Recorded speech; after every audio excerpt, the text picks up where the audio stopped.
That was good. Our feet are off the ground. We're fine. It's spring. Finally, it's here. Yay. Hallelujah. The blossoms. Oh, my God, the blossoms.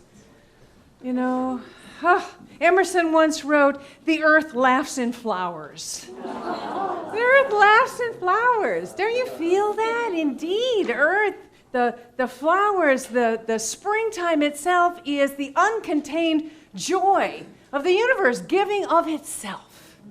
The uncontained joy, and abundantly. And speaking of abundance, Southern California this year has had the greatest bloom that they have ever had. It's called a super bloom, particularly puppies. Puppies. I'll leave this up here so you can see. What? She said puppies. Well, that might be true too. I don't know. But these are puppies. And fields and fields and fields after fields of poppies. They've never had such an extensive bloom. And I remember we lived in Southern California, and we would occasionally go up to the high desert this time of year and walk in the fields, look at the poppies, and then take in the beauty. It was never like this. In fact, it's so abundant that word got out. People started coming and coming and coming in droves, and they couldn't control it. And the highways got, everybody was stopping in the highway, getting out of their car and taking pictures. You couldn't get through. They actually had to declare a state of emergency. Can you imagine? We can have an overabundance of anything, right? An overabundance. The universe is limitless. And as Paul Hasselbeck was telling us in our SEE classes last week, or maybe is it 2 weeks ago now? 2 days ago, I don't know. It felt like just yesterday. We were learning in the metaphysics class, he told us that it is our job to limit the limitless, to limit the limitless, to bring into expression in our own personal world a degree of infinite good. We really don't want to have an infinite amount of anything. Think about it. An infinite amount of love, while that may sound really good at first, an infinite amount? You just couldn't contain it. Your heart would burst, right? An infinite amount of creativity, and your head would explode. An infinite amount of joy, and we wouldn't be able to sleep. We wouldn't be able to keep our feet on the ground. An infinite amount of prosperity, and it would overwhelm the banking system. Now, I'm sure many of us would like to have a greater degree of those qualities. Perhaps fields of joy, fields of love, fields of prosperity, fields of creativity and well-being. And absolutely, right? Bring it on.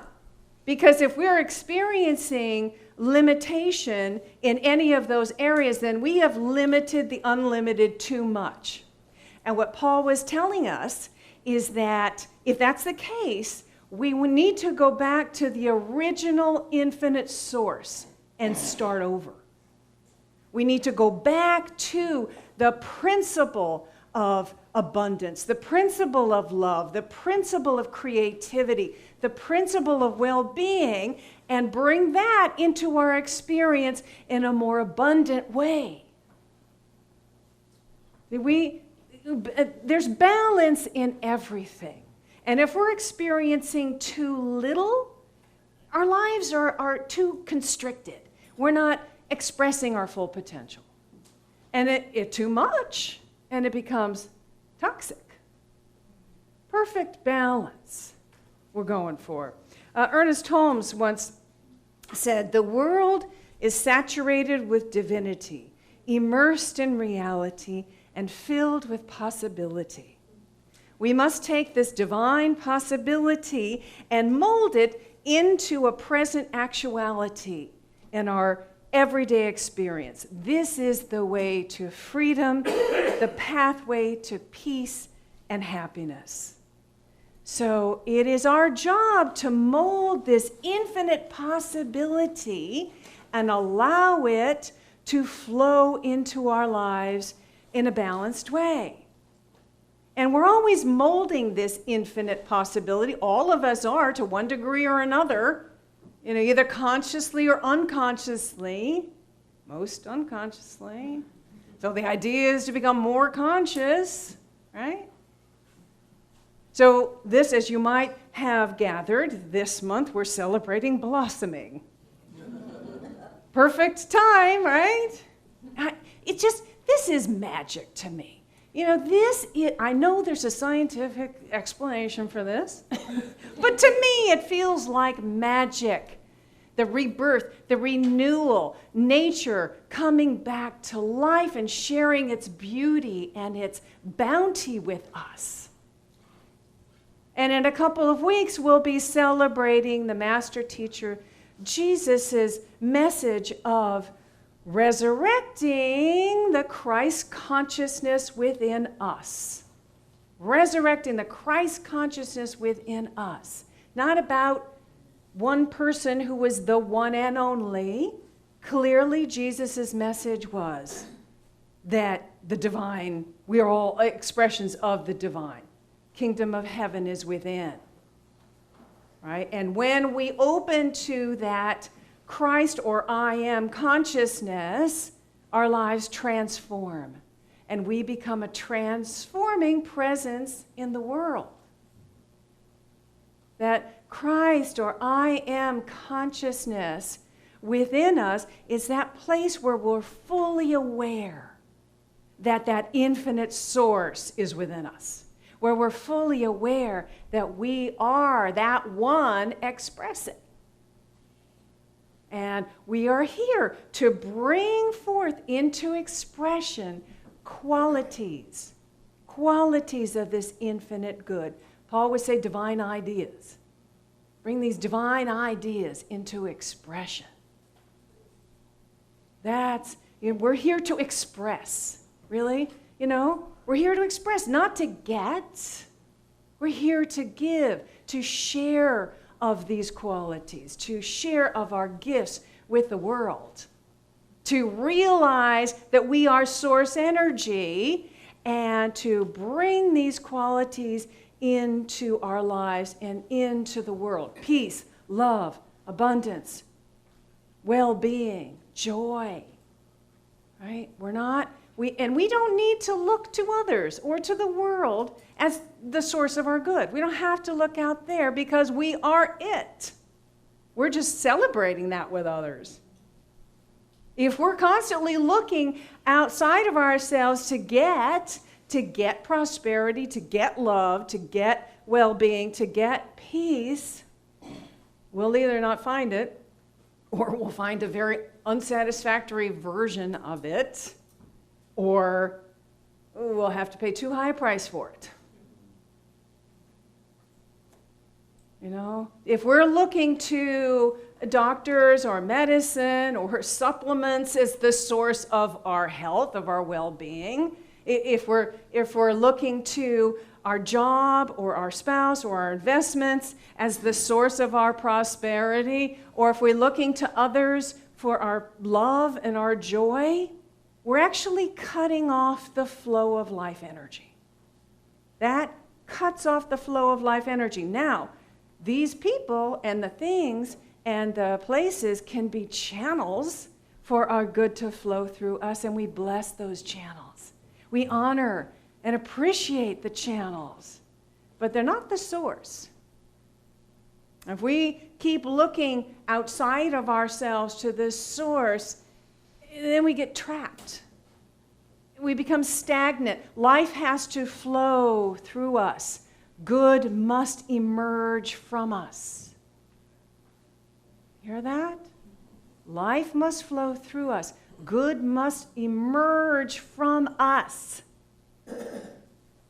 Even if we're looking to a divine being outside of us as the source of our good, we're fooled. We're cutting off that flow of life energy.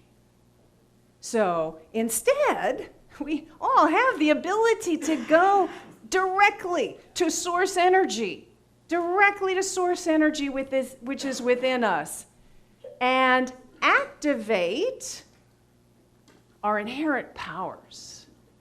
Activate our inherent powers. And that, in that way, we create this coherence. It's a coherence with our desired good. Or we're creating the conditions that are conducive for our good to grow and to blossom. So what powers am I talking about?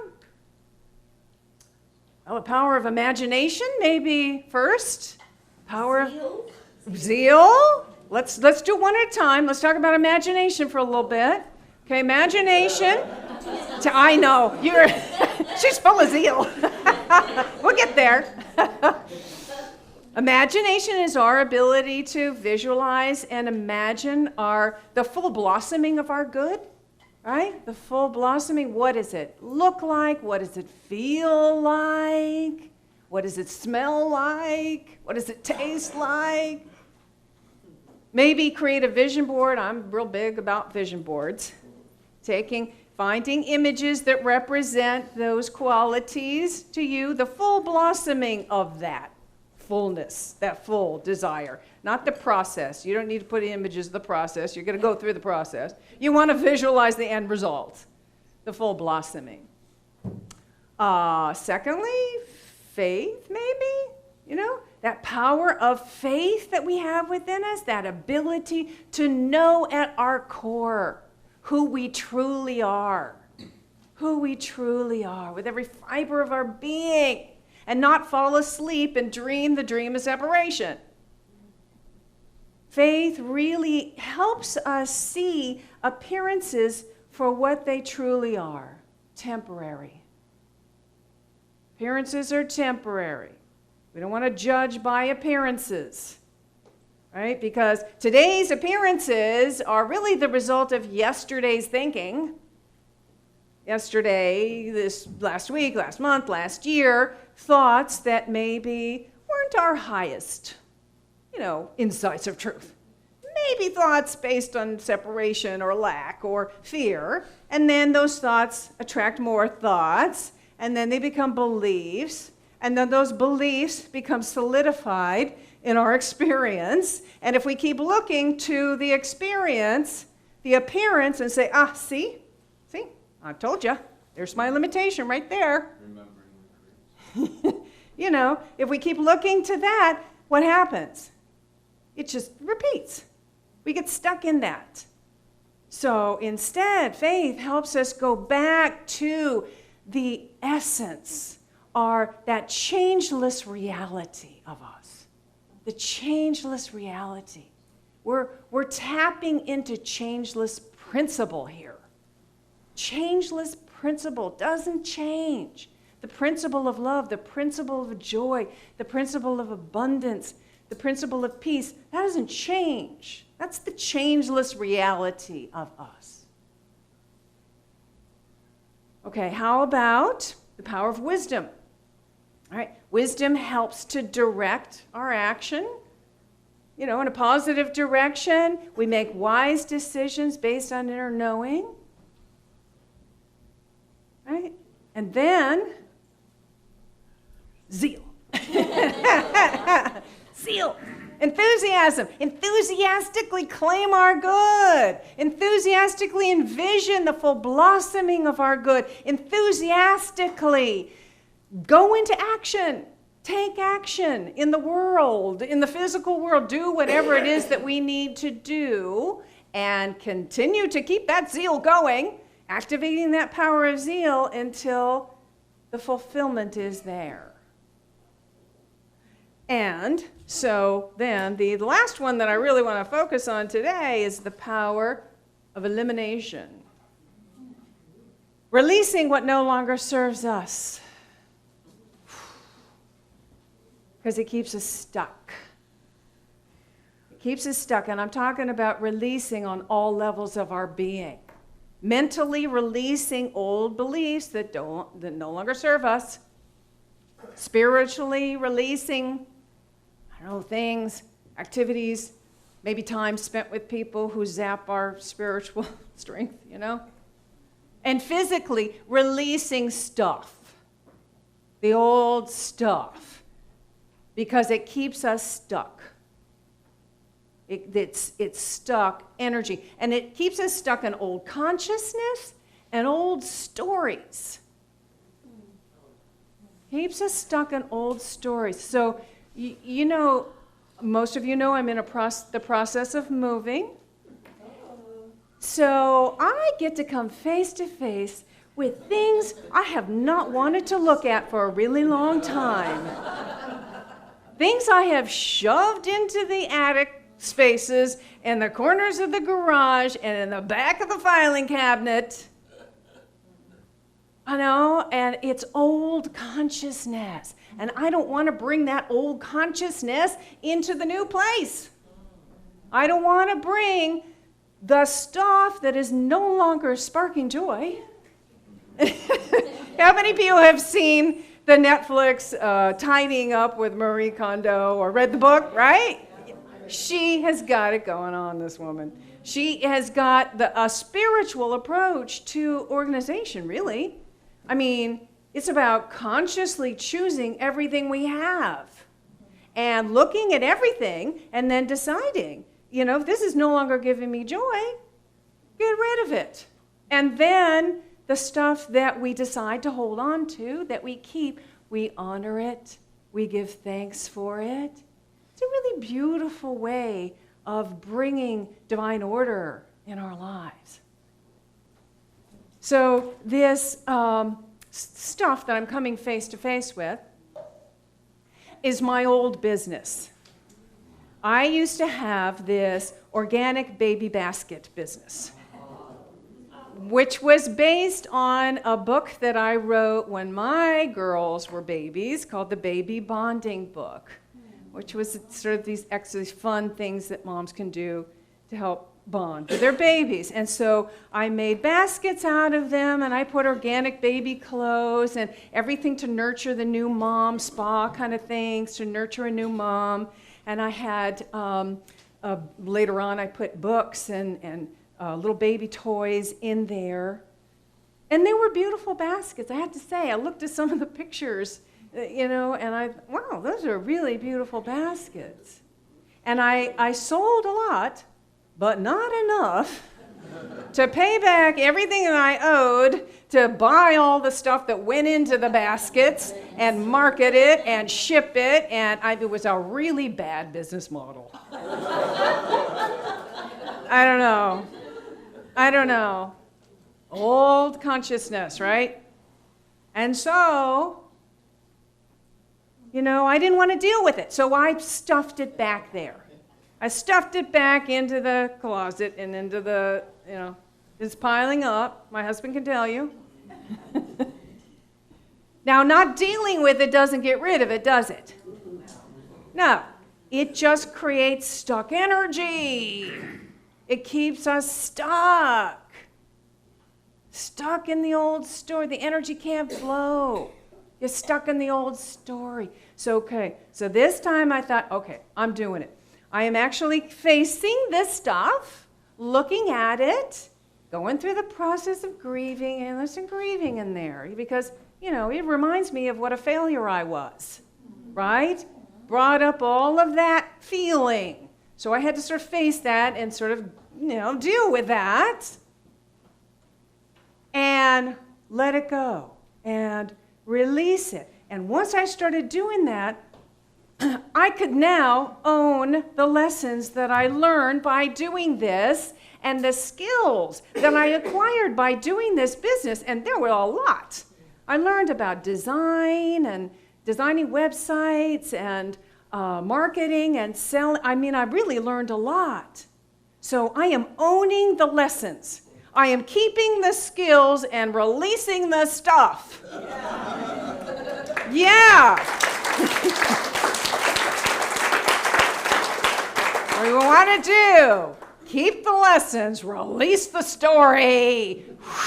Let it go. And you know what? I'm feeling like I'm getting unstuck. I'm feeling like energy is beginning to free up and start to flow. And now this energy can feed my new self with my new dreams. You see? So where is it in your life that you may be holding on to stuff that's no longer serving you? Old ideas, old things. And really take a look. Are you ready to let that go? Are you ready to release that? Invoking that power of release and free up that energy. And then that energy is then available to feed your dreams, to feed and nourish your highest vision. That's the power of release, coupled with the power of imagination, the power of wisdom, the power of faith, the power of zeal. Those are our inherent powers that we can activate and call upon and utilize. And then remember to go back to the original source energy, the original principle, the changeless reality, and dwell in that. And watch, just watch as that energy starts flowing and your dreams begin to grow and blossom. Fields of joy. Fields and fields of joy. All right? Namaste.